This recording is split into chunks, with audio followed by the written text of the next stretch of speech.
चलो ठीक है, ये है ना प्रेसिडेंट जैक्सन जो है ना, इसको शुरू करते हैं, ठीक है।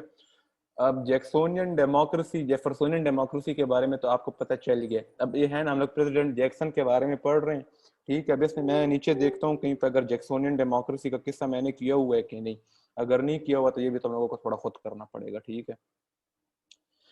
अच्छा, introduction and early life for the first time a common man to occupy. अच्छा यार, ये जो सवाल है ना, जो मैं तुम लोग कह रहा हूँ कि what was the difference between Jeffersonian democracy and the Jacksonian democracy, इसमें मैं भी उस वक्त मैं भी कंफ्यूज हो रहा था कि मतलब इसमें चीजें ऐसी हैं जो कि क्या कहते हैं, देखो, अपोजिशन टू प्रिविलेज क्लासेस, वही वाली बात है, ठीक है ना। अब ये आ रहा है जॉन क्विंसी एडम्स को हरा के, जो कि हमने अभी पढ़ा जेफरसोनियन डेमोक्रेसी वाला था, ठीक है ना। अब इसमें कुछ बातें मुझे लगता है सवाल इस तरह है कि what were the similarities and what were the differences between Jeffersonian and Jacksonian democracy. तो है ना, फिर हम लोग बाद में है ना पढ़ लेंगे, ठीक है। लेकिन अभी तुम लोग जरा जैक्सन के बारे में पढ़ लो, ठीक है ना। और ये जो फीचर्स ऑफ प्रेसिडेंसी है ना, इसको जरा तुम लोग इस लिहाज से भी लो, वो जैक्सोनियन डेमोक्रेसी के लिहाज से भी ले लो, ठीक है ना। लेकिन इसको थोड़ा फिर हम लोग थोड़ी डिटेल में भी जब उस पर आएंगे ना, क्या कहते हैं, क्वेश्चंस के ऊपर, उसमें भी कर लेंगे, ठीक है। अच्छा, introduction and early life for the first time a common man to occupy the White House. अब कॉमन मैन इसे क्यों कह रहे हैं, देखो, जो जेफरसन था ना, उसको हम लोग कहते हैं कि मतलब वो फेथ इन कॉमन मैन था उसके पास। लेकिन जो जेफरसन था वो गवर्नर भी रहा हुआ था, मतलब वो तो एक बड़ा जबरदस्त किस्म का पॉलिटिशियन था ना, ठीक है ना। लेकिन जैक्सन जो था ना, ये एक बहुत ही मतलब वो बिल्कुल वो आम बंदा नहीं होता जो आ जाते प्रेसिडेंट बन जाता, तो ये वो वाली चीज था, ठीक है। For the first time, a common man to occupy the White House, born in South Carolina in 1677, studied law, served as a district court judge. नहीं, अच्छा, हाँ हाँ हाँ, इतना भी ये आम नहीं था, ठीक है। Studied law, served as a district court judge, a war hero, War of 1812, promoted to Major General, President in 1828 after defeating John Quincy Adams, ठीक है। इसकी अर्ली लाइफ ये है कि मतलब ये एक बहुत ही एक कॉमन से हाउस होल्ड में पैदा हुआ था, ठीक है, साउथ कैरोलिना में। इसने भी लॉ पढ़ा हुआ था, इसने डिस्ट्रिक्ट कोर्ट का जज रहा हुआ था ये। और जो वॉर ऑफ 1812 है, जो कि वॉर इन लोगों ने इंग्लैंड के साथ लड़ी थी, ठीक है, उसमें ये वॉर हीरो थे, इसमें इसकी बहुत बड़ी कामयाबी थी। वो जब आप लोग जरा माजूमतार पढ़ेंगे ना, तो उसमें इसका जिक्र है कि मतलब क्यों इसको वॉर हीरो कहा जाता है, ठीक है। और इसको प्रमोट किया गया था मेजर जनरल के रैंक के ऊपर, ठीक है। और ये बन गया था president in 1828 after defeating John Quincy Adams, ठीक है।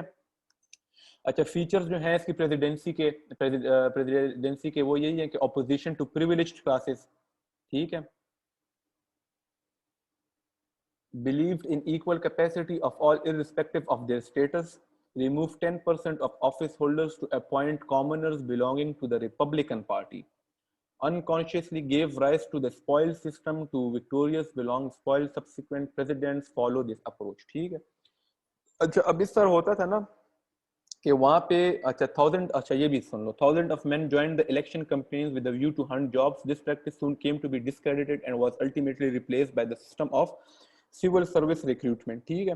अच्छा, इसमें जो है ना प्रिविलेज क्लासेस को, मतलब क्योंकि कॉमन मैन था, ठीक है ना, तो इसकी तो प्रिविलेज क्लासेस की तरफ तो इसकी अपोजिशन थी। अब प्रिविलेज क्लासेस को अब ये सिर्फ मत समझना कि जो ये नॉर्दर्न एरिस्टोक्रेसी थी, वो जो एग्रारियन क्लास ऑफ साउथ थी ना, मतलब वो भी तो होते, तो वो भी अपने जगह के क्या कहते हैं लैंडलॉर्ड वगैरह ही होते थे, ठीक है ना। तो इन सारे लोगों की जो प्रिविलेज जो क्लासेस थी ना, उसके ये अपोजिशन में था, ठीक है। हर एक कॉमन मैन जो बिल्कुल ही मतलब क्या कहते हैं जो आम सा बंदा होता है, ठीक है, उसके बारे में जो है ना, ये कहते थे कि हर एक के पास इक्वल कैपेसिटी है इररिस्पेक्टिव ऑफ देयर स्टेटस, ठीक है। और इसने क्या किया था कि जो ऑफिस होल्डर्स होते, ऐसा इसमें मसला ये होता था कि ये लोग जो है ना, क्या कहते हैं, जो पब्लिक ऑफिस होल्डर्स होते थे, ये लोग उसको अपॉइंट करते थे, ठीक है ना। तो इससे पहले भी जो अपॉइंटमेंट वगैरह हुई हुई थी, तो इसने 10% जो ऑफिस होल्डर्स थे ना, उनको जो है ना वो कर दिया था, क्या कहते हैं, हटा दिया था, ठीक है ना। और इसकी वजह से इसको कहते हैं ये स्पॉइल सिस्टम है ना, इसका मतलब यही है कि मतलब आप जीत गए हो, आप अपने बंदे जो है ना ले आते हो, क्या कहते हैं उसको, उनको आप अपॉइंट करते हो, ठीक है ना। तो इसकी वजह से इसने जब ये काम किया ना, मतलब इसने 10% ऑफ ऑफिस होल्डर्स जो कि to appoint commoners belonging to the Republican Party, मतलब अब जो जो पॉलिटिकल वर्कर्स होते थे ना, वहां पे ये सिस्टम चल गया था कि जो पॉलिटिकल वर्कर्स होते थे, जब आप इलेक्शन जीत जाते थे, तो आप लोग उनको पब्लिक ऑफिस जो है ना वो दे देते थे, उनको अपॉइंट कर लेते थे, ठीक है ना। तो इसको कहते हैं स्पॉइल सिस्टम। ठीक है, कि बस मैं अब मेरी हुकूमत आ गई है, मेरे साथ जो पार्टी में मेरे जितने भी वर्कर्स थे, आप उनको फेडरल पोस्ट के ऊपर है ना अपॉइंट करना है ना शुरू कर देते हो। ठीक है, तो इसने है ना ये अप्रोच जो है ना इसने थोड़ी ये लेकर आया था कि इसने ये काम किया था कि 10% ऑफ जो ऑफिस होल्डर्स थे ना उनको हटा के जो है ना कॉमनर्स लेकर आया था, मतलब जो इसकी पार्टी के वर्कर्स थे, जो इन्होंने जिन्होंने इसके लिए काम किया था, वोट वगैरह किया था, उनको लेकर आया था। ठीक है, तो इसकी वजह से मसला ये हुआ था इस कि जो ज्यादा से ज्यादा जो लोग हैं ना इलेक्शन कैंपेन्स में हिस्सा लेना शुरू हो गए थे। ठीक है ना, मतलब वो चापलूसी वगैरह या आगे आगे होने की कोशिश कर रहे थे कि कल तो अगर ये प्रेसिडेंट बन जाते तो हमें कोई ना कोई पोजीशन दे देगा। ठीक है, लेकिन अल्टीमेटली जो है ना ये जो सिस्टम था इसको इन लोगों ने खत्म करके जो सिविल सर्विस रिक्रूटमेंट है ना वो चीज जो है ना ये लोग ले आए थे अमेरिका में। लेकिन इसने जो है ना इस चीज को मतलब देखें subsequent presidents followed this approach, इसने इस चीज को शुरुआत इसने की थी टू विक्टोरियस बिलोंग स्पॉइल्स। ठीक है, अच्छा, बिगिनिंग ऑफ पार्टी पॉलिटिक्स। अच्छा, जो पार्टी पॉलिटिक्स वो जो रिपब्लिकन पार्टी, डेमोक्रेटिक पार्टी, ये चीज़ जो है ना सारी जो है मैंने एक जगह से उठा के आप लोगों के लिए पेश की है, क्योंकि इससे पहले मैंने भी नहीं पढ़ी हुई थी। ठीक है ना, तो इसको हम लोग जरा एज इट इज पढ़ लेते हैं, इसमें फिर अगर कोई सवाल आते हैं तो फिर हम उसको आंसर करने की कोशिश करते हैं। ठीक है, after the war of 1812 the federalist party died out on the national political stage, starting a period of single party government under the democratic republicans called the era of good feelings। ठीक है, अब जैसे मैंने कहा ना fades अलग हैं, anti fades अलग हैं। ठीक है ना, अभी तक जो था ना वो सिंगल पार्टी सिस्टम जो है ना वो चलता हुआ आ रहा था। ठीक है ना, मतलब वो क्या कहते हैं फेड्स और एंटी फेड्स जो था वो जो है ना उनकी आपस में ही होती थी, मतलब वो उनकी आइडियोलॉजी ऐसी होती थी, लेकिन जो सिस्टम था ना वो सिंगल पार्टी सिस्टम था। अब वॉर ऑफ 1812 के बाद जो है ना फेडरलिस्ट पार्टी जो थी ना, मतलब वो एक ही पार्टी होती थी, वो जो है ना वो एक किस्म की इलेक्शन वगैरह हारने की वजह से है ना वो जो नेशनल पॉलिटिकल स्टेज है ना, सबर यार ये मैं आप लोगों को गलत पढ़ा रहा हूँ, सॉरी एक मिनट।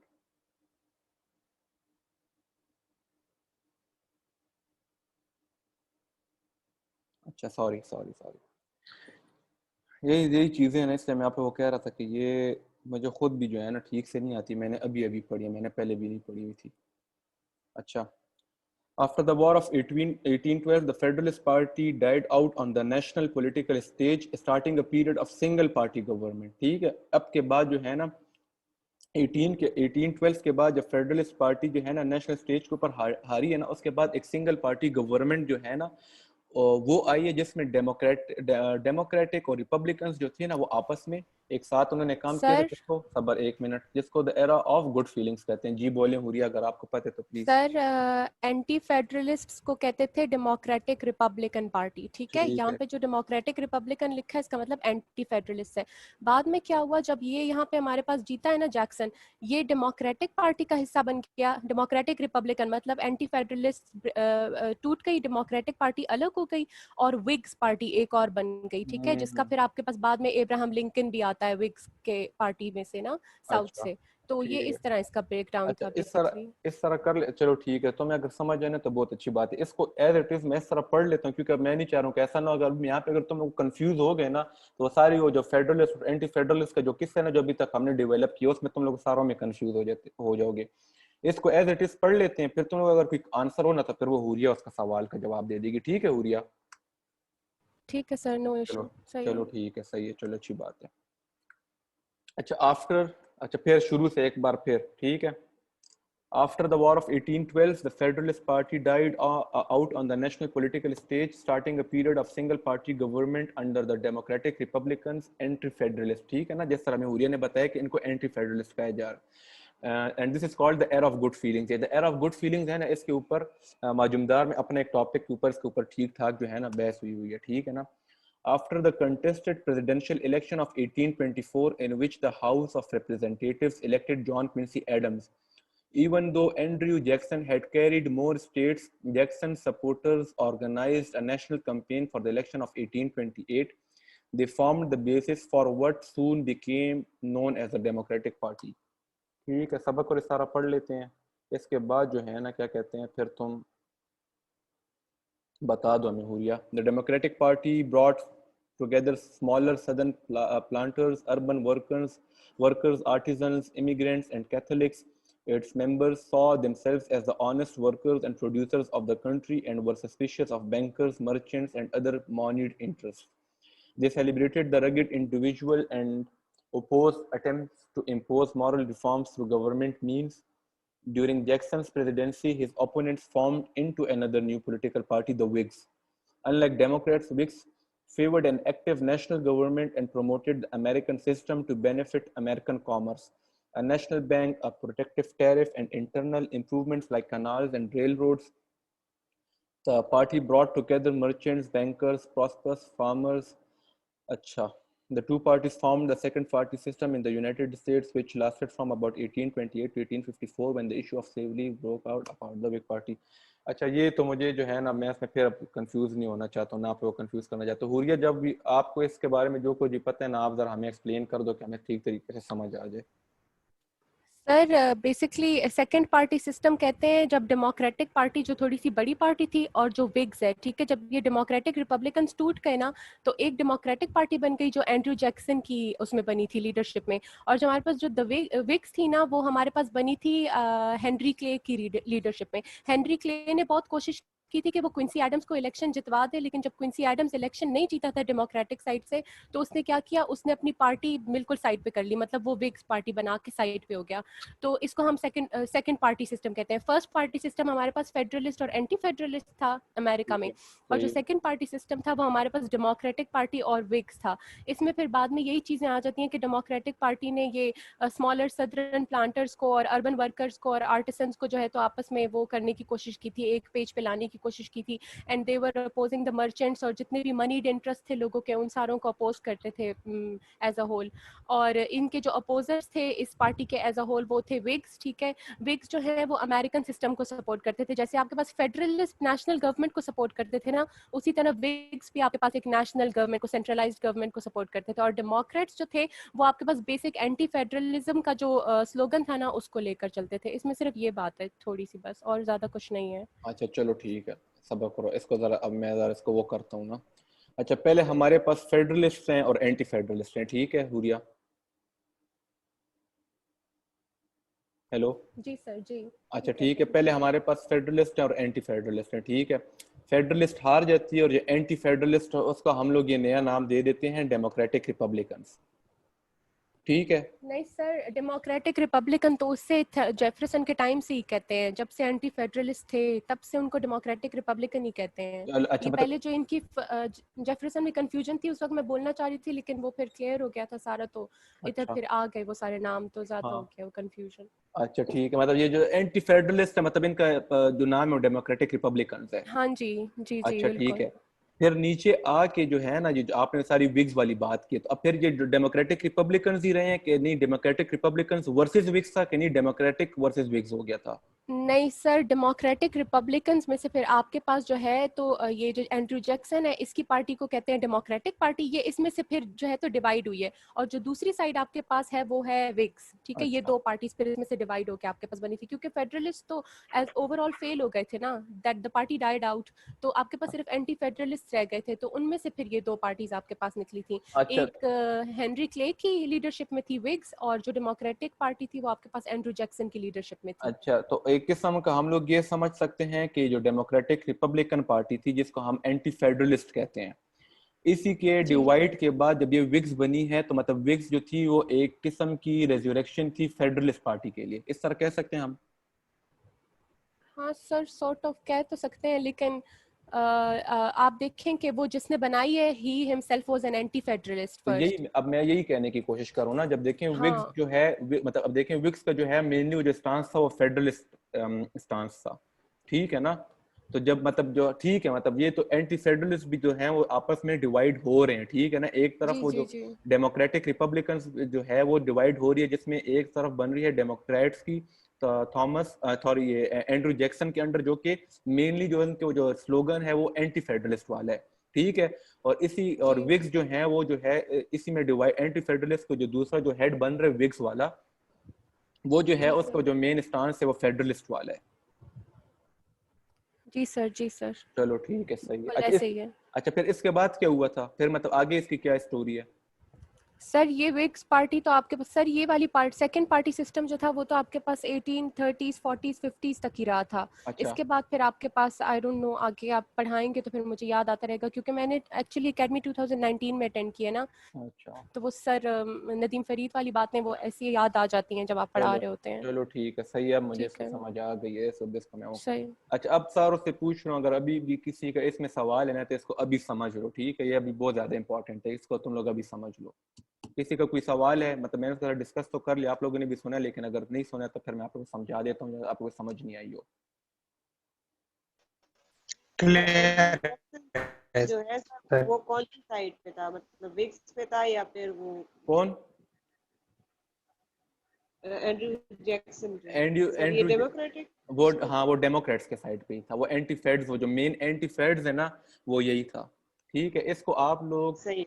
ठीक है ना, इसको अगर मैं थोड़ा यहाँ पे कोशिश करता हूँ ना कि कुछ आप लोगों के लिए अभी वो कर लूँ ना, तो मैं थोड़ी आप लोगों को शायद थोड़ी आसानी हो जाए, ठीक है।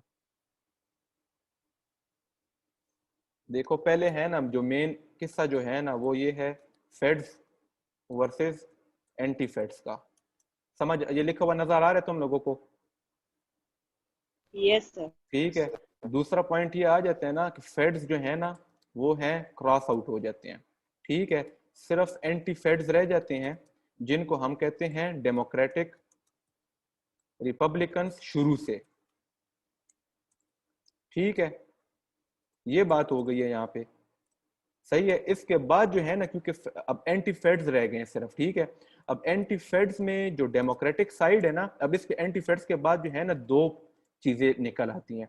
उसमें जो नंबर वन है ना, मतलब पार्टी को, मतलब आप कह दें कि दो चीजों में डिवाइड हो जाती हैं। उसमें जो डेमोक्रेटिक साइड है, जो कि एंड्रयू जैक्सन जो है ना, एंड्रयू जैक्सन वो लीड कर रहा है उसको।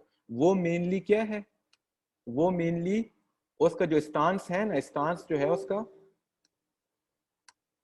स्टांस जो है उसका वो ये है एंटी फेडरलिस्ट, ठीक है। और इसमें ये जो दूसरी पार्टी बन रही है ना, विग्स जो बन रही है, इसी ये पॉइंट नंबर 3 के अंडर मैं कह रहा हूँ, जो विग्स बन रही है, ठीक है।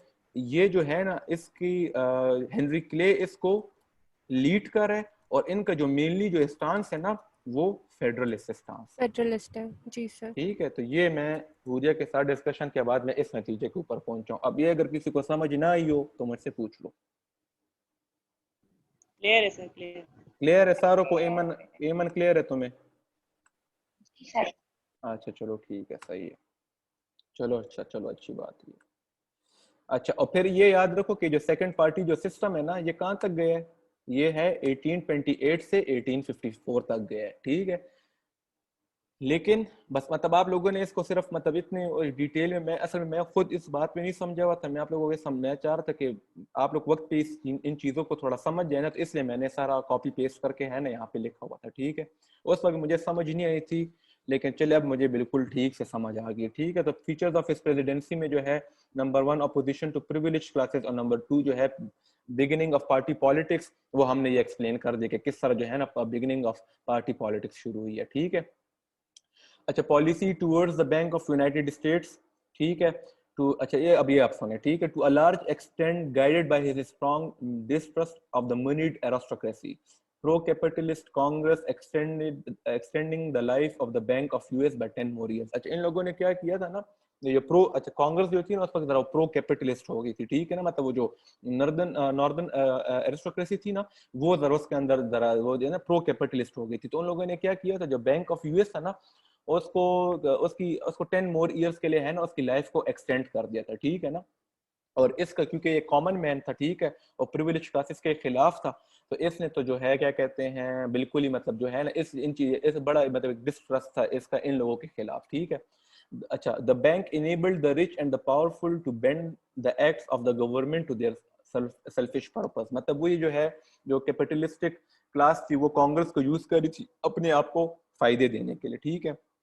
अच्छा, फिर इसका जो सेकंड टर्म था, ठीक है, he interpreted his victory as a mandate from the people in favor of closing the second national bank, ठीक है। इसकी जब सेकंड मतलब इसे जो ड्यूरिंग हिज फर्स्ट टेन्योर नहीं है, जो जैसे हम लोगों ने ऊपर पढ़े ना कि जैसे वो ये कहते हैं जो एग्रारियन जो लोग थे और जो बैंकर्स जो थे उनको साथ लाने की कोशिश करते, मतलब ज्यादातर जो है ना इसका टाइम इसी चीज में जो है ना गुजरा है। ठीक है ना। तो फिर जो है ना जब इसको सेकंड टेन्योर मिला है ना, तो इसने अपनी विक्ट्री को इस तरह इंटरप्रेट किया था कि लोग चाह रहे हैं कि जो सेकंड नेशनल बैंक है ना, इसको मैं बंद करूं। तो इसने क्या किया, he ordered the withdrawal of the government deposits from the bank, which ultimately resulted in the closure of the bank and money transferred to state banks। ठीक है ना। इसने क्या किया कि जो सेकंड बैंक था ना, उसको जो है बंद कर, इसने क्या किया, उसके सारे जो गवर्नमेंट के पैसे इस बैंक में पड़े हुए थे उसको निकाल के जो है ना वो जो स्टेट बैंक्स थे ना उनको दे दिया, और and that ultimately led to the closure of the bank. तो ये जो है ना जो policy towards the Bank of United States Jackson की यही थी। ठीक है।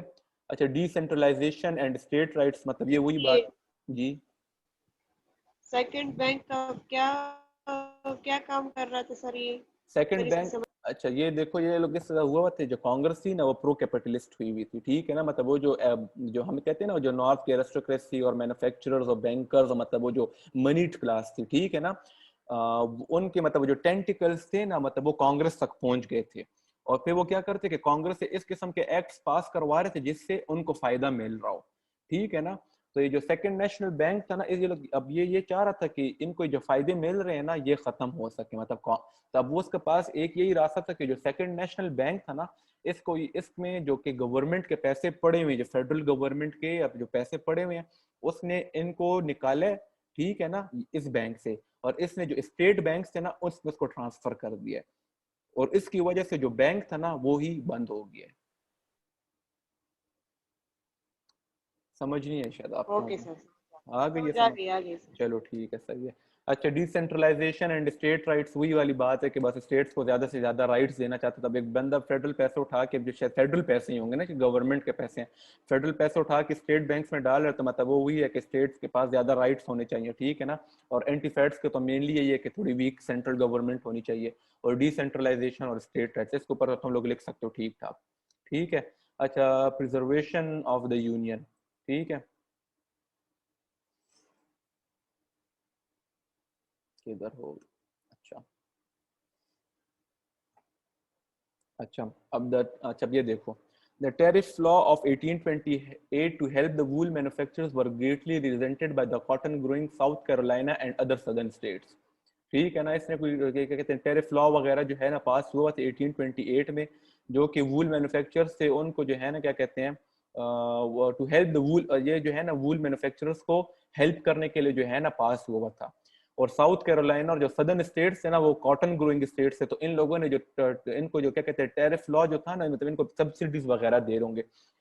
ये जो है ना सदर्न स्टेट्स और मोस्टली जो साउथ कैरोलिना थे ना, उस लोगों ने इसको बड़ा ज्यादा है ना रिजेंटमेंट शो की थी इसके लिए। ठीक है। तो इसने एक और टेरिफ लॉ जो है ना पास किया 1832 to specify these states by removing the objectional causes, but South Carolina passed a nullification ordinance and declared these acts to be unconstitutional, forbade the collection of duties within the state।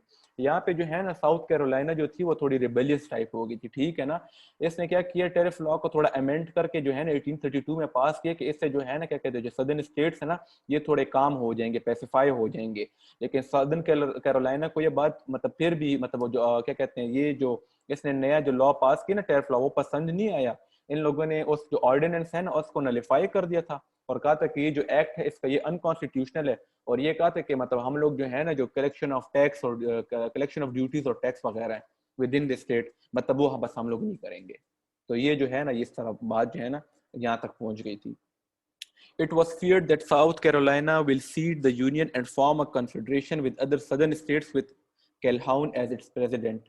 ठीक है ना। तो अब ये डर था कैसा ना हो कि सदर्न कैरोलिना जो है ना वो यूनियन को तोड़ के और जो है ना क्या कहते हैं अपनी ही जो सदर्न स्टेट्स है ना वो सारी एक साथ हो जाए। ठीक है। Jackson pass the force bill in 1833 naval and defence forces at the disposal of the president for the collection of taxes. उसने एक फोर्स बिल फिर क्या किया इन रिटर्न 1833 में उसने एक फोर्स बिल जो है ना वो पेश किया जो कि नेवल एंड डिफेंस फोर्सेस को प्रेसिडेंट के डिस्पोजल के ऊपर रख देता था कि आप जो है ना कलेक्शन ऑफ टैक्सेस कर सकें। ठीक है। अच्छा, फिर simultaneously the compromise measure was passed which was accepted by the South Carolina and withdrew her nullification ordinance। ठीक है।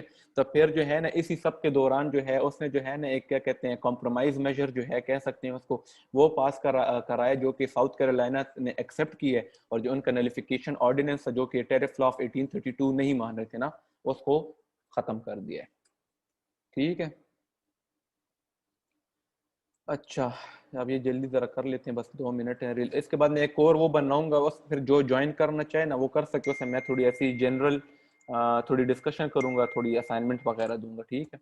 अच्छा, Jackson relation with Congress, Jackson a commoner could not maintain cordial relations with the Congress mainly due to the composition of privileged classes, vetoed legislation, first president to do so, ठीक है।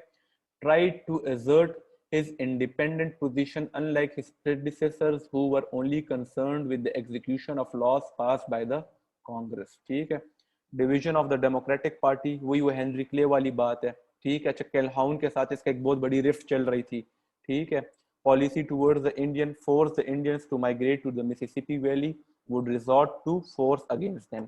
और foreign policy में आ जाता है कि friendly policy towards the European powers, fundamentally different from his predecessors, ठीक है। तो इसमें कोई इतनी जो ताखिर की 3-4 पॉइंट ये लोग आप पढ़ भी लेंगे, ठीक है, ये मैंने लिखा भी हुआ है।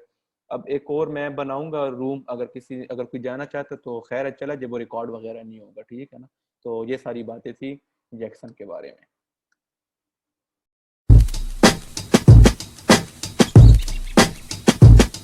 I'm calling